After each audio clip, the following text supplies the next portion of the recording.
Bonjour, ici Marc-Antoine. Aujourd'hui, nous ferons la démonstration du Freelander 21 QSS. Suivez-moi.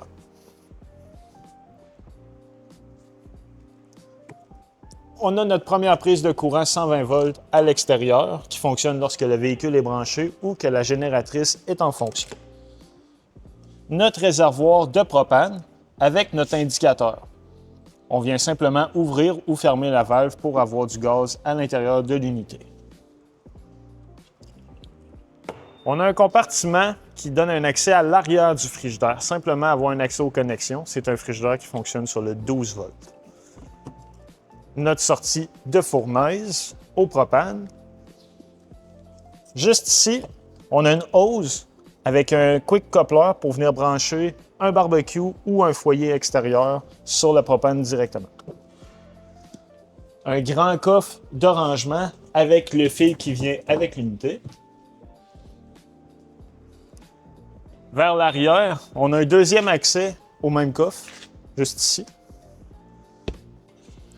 Notre prise réceptacle 2 pouces pour y mettre soit une remorque, un rack à vélo ou un coffre. Juste à côté, on y voit les prises 7 brins et 4 brins pour la remorque.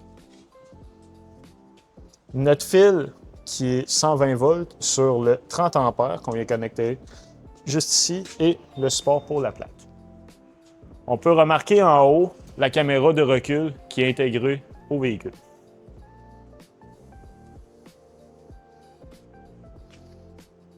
À l'intérieur du véhicule, on met de l'essence ordinaire. Notre chauffe-eau de marque Fogatti. Celui-ci, le fonctionnement très simple, il marche instantanément. On n'a pas de réservoir d'eau à l'intérieur. La circulation d'eau se fait automatiquement dès qu'on ouvre un robinet et le brûleur entre en marche. Pour purger l'eau, on vient simplement ouvrir la valve juste ici et on a l'interrupteur pour le mettre à off ou à on. On a souvent la question des clients, est-ce qu'on peut le laisser en marche lorsqu'on roule dans le chemin? La réponse est oui, il n'y a aucun problème avec ce système-là. Maintenant, pour tout ce qui est notre gestion de l'eau, on va avoir une prise pour faire l'hivernisation du véhicule. On va avoir notre prise pour mettre l'eau de la ville ou du camping et notre fameux tank flush. Le tank flush, c'est un jet qui est à l'intérieur du réservoir noir qui permet de rincer l'intérieur et d'éliminer les mauvaises odeurs lorsqu'on fait la vidange des égouts. Parlant de vidange d'égouts, on a notre cap, qu'on vient y mettre notre tuyau juste ici. On a notre valve d'eau noire pour la toilette et l'eau grise pour le restant des lavabos et la douche. On vient ouvrir en premier la valve noire. Les résidus de la toilette vont évacuer. Lorsqu'on a fini, on vient tirer sur la valve grise pour faire un rinçage total et vider le restant de nos eaux. Lorsqu'on a terminé, on vient remettre le cap, les valves fermées pour aller sur la route.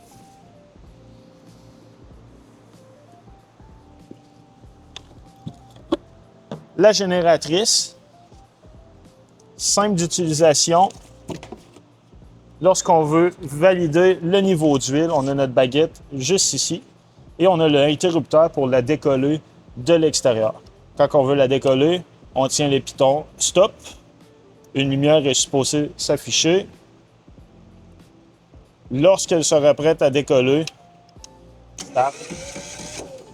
elle va se mettre en fonction.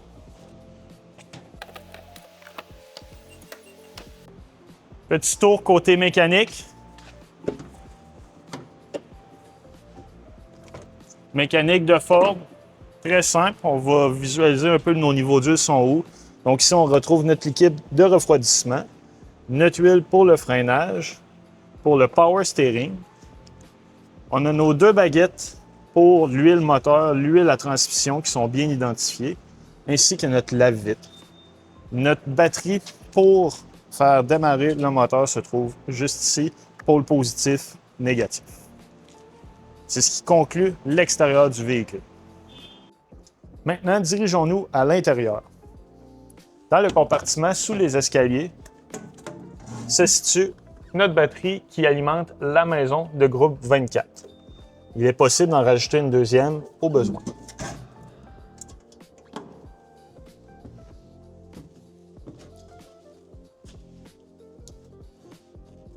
À l'entrée, nous allons voir notre premier panneau de contrôle, celui de principal pour gérer la maison.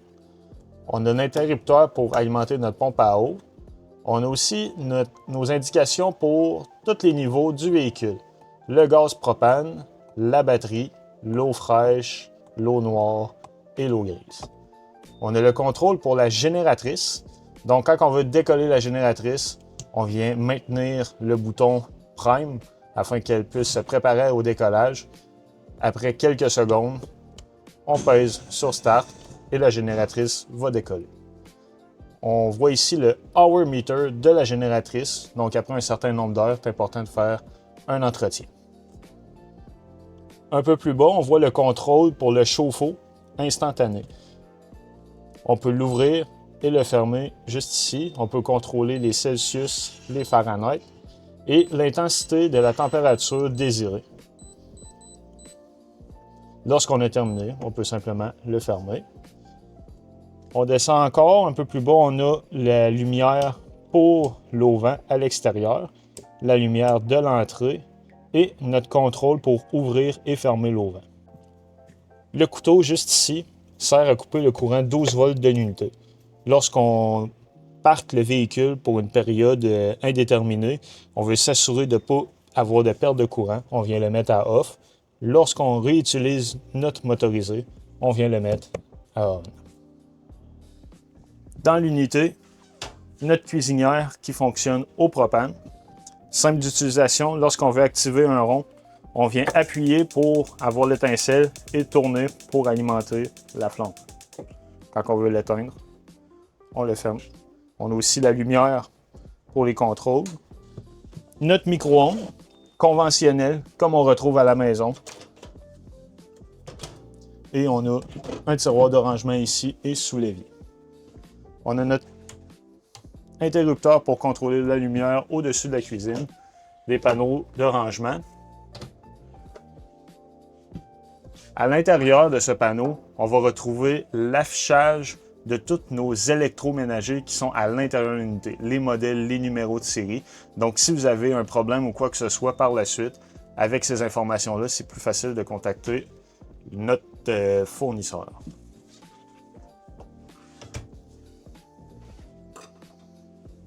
Réfrigérateur de marque Magic Chef, fonctionnant sur le 12 volts. On a les contrôles ici en haut, donc pour ouvrir, fermer, on maintient 5 secondes le bouton Power.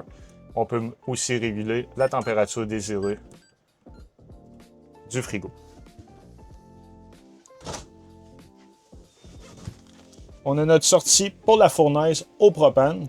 On peut diriger le jet comme vous voulez et on a un rangement à côté. Très important, ici on a notre panneau de breaker. Donc, c'est ce qui gère l'électricité au complet de l'unité. On a les breakers qui fonctionnent sur le 120 volts et nos panneaux qui gèrent le 12 volts juste ici à l'aide des fusibles.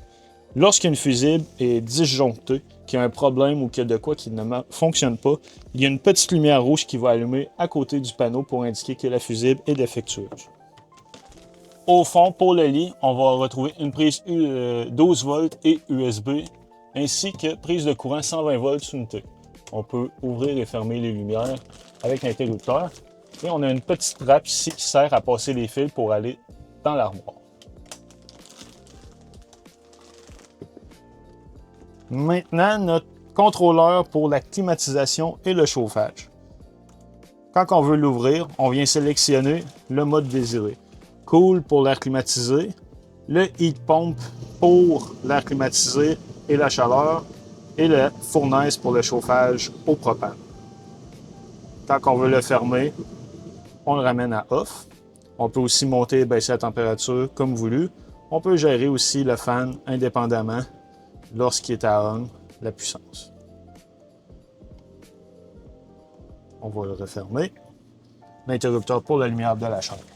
Dans la salle de bain, on a notre dôme de lumière, notre pommeau de douche, l'interrupteur avec l'éclairage juste à votre droite, ici, juste là, avec du rangement et une toilette 5 d'action avec une pédale au pied. On a notre eau chaude, eau froide et notre rideau lorsqu'on prend notre douche. Maintenant, on retombe dans la salle à dîner. Présentement, nous sommes en configuration pour avoir un lit. Je vais vous expliquer comment le remettre en mode dinette. On vient retirer les coussins.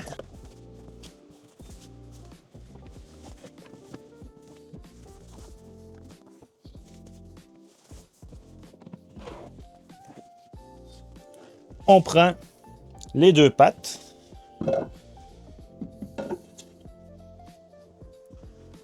Et on vient y déposer notre table. Ça, on va avoir une place supplémentaire. On peut simplement retirer la partie ici et y mettre le coussin comme ça ici. Quand on veut avoir plus d'espace pour la cabine, l'habitacle à l'avant, on vient simplement retirer la partie ici. On la pousse au fond.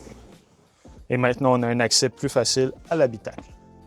C'est ce qui conclut la visite de notre Freelander 21 QSS. Si jamais vous avez des questions concernant les électroménagers à l'intérieur, on peut se référer aux manuels qui sont tous dans la pochette à l'intérieur de l'unité.